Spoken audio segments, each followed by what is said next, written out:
ശബ്ദമുഖരിതമായ ഇന്നത്തെ ലോകത്തിൽ ബഹളങ്ങൾ ഇഷ്ടപ്പെടുന്ന, നിശബ്ദതയെ ഭയപ്പെടുന്ന ഇന്നത്തെ തലമുറയിൽ രക്ഷാകര മൗനം ഏറെ പ്രസക്തമായ ഒരു വിഷയമാണ്. മൗനത്തിന്റെ പ്രാധാന്യത്തെക്കുറിച്ച് നാം ഏറെ കേട്ടിട്ടുണ്ട്. നമ്മുടെ ഭാരതീയ പാരമ്പര്യത്തിലും മൗനത്തിന് ഏറെ പ്രാധാന്യമുണ്ട്. ദൈവത്തിൽ ലയിച്ച് ദൈവത്തിൽ നിന്ന് ജ്ഞാനവും ശക്തിയും നേടിയിരുന്ന മുനിമാർ ആത്മീയ മനുഷ്യരാണ്. ആത്മീയതയുടെ ആഴങ്ങളിൽ വലിയ നിശബ്ദതയുണ്ട്. തീരത്തോടടുക്കുമ്പോഴാണല്ലോ തിരമാലകൾ ആർത്ത് അലച്ച് ബഹളം കൂട്ടുന്നത്. ആത്മീയതയുടെ ആഴം വർദ്ധിക്കും തോറും ശാന്തതയുടെ ഒരു അനുഭവമാണ് നമുക്ക് ലഭിക്കുക.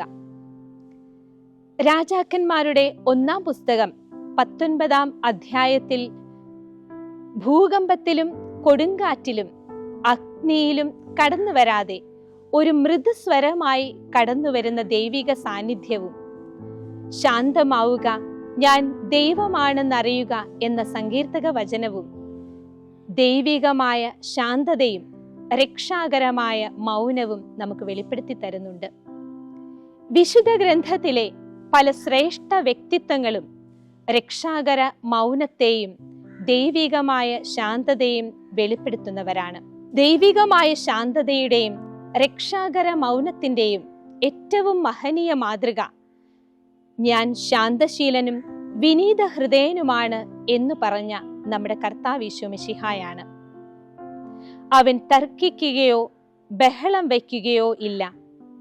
അവന്റെ ശബ്ദം തെരുവീഥികളിൽ കേൾക്കപ്പെടുകയില്ല എന്ന പ്രവാചക വചനം പൂർത്തിയാക്കുന്ന അവിടുത്തെ ജീവിത ശൈലിയും, കൊല്ലാൻ കൊണ്ടുപോകുന്ന കുഞ്ഞാടിനെ പോലെയും രോമം കത്രിക്കുന്നവരുടെ മുൻപിൽ നിൽക്കുന്ന ചെമ്മരിയാടിനെ പോലെയും അവൻ മൗനം പാലിച്ചു എന്ന സഹനദാസനെ പറ്റിയുള്ള പ്രവചനവും പൂർത്തിയാക്കുന്ന അവിടുത്തെ കുരിശുമരണവും ഉത്ഥാനവും രക്ഷാകര മൗനത്തിന്റെ നേർസാക്ഷ്യങ്ങളായി നമുക്ക് മുൻപിൽ നിൽക്കുന്നു.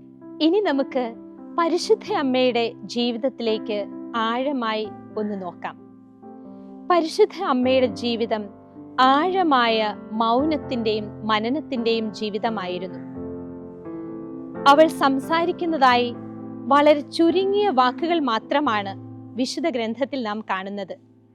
അതും ആഴമായ മനനത്തിന്റെ ഫലമായി ഉതിർന്നു വന്ന വാക്കുകളും. സുവിശേഷത്തിൽ 4 സന്ദർഭങ്ങളിലാണ് പരിശുദ്ധയമ്മ സംസാരിക്കുന്നതായി നാം കാണുന്നത്.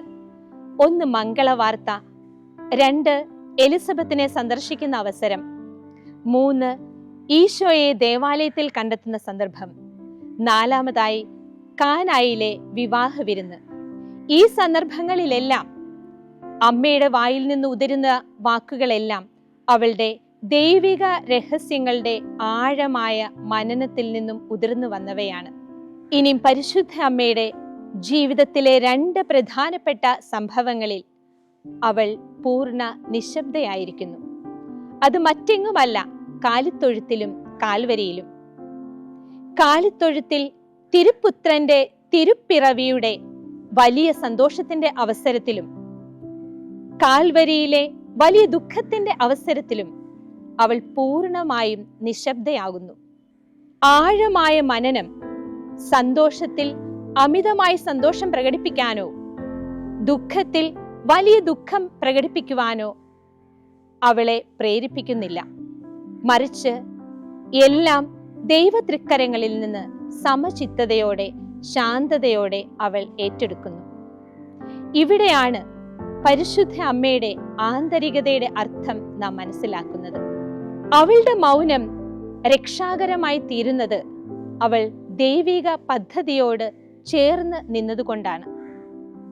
ആഴമായ മനനവും മൗനവും ദൈവിക പദ്ധതിയോട് ചേർന്ന് നിൽക്കാൻ അവൾക്ക് പ്രചോദനവും പ്രേരണയും നൽകി.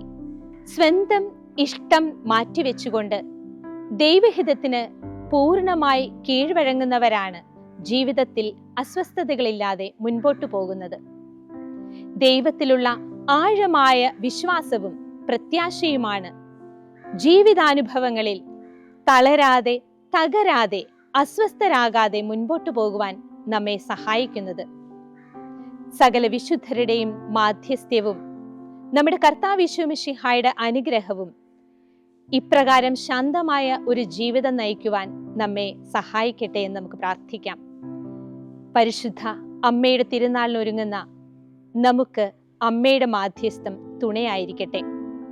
പരിശുദ്ധ കർമ്മല മാതാവിന്റെ തിരുനാൾ മംഗളങ്ങൾ ഏവർക്കും പ്രാർത്ഥനാപൂർവം നേരുന്നു.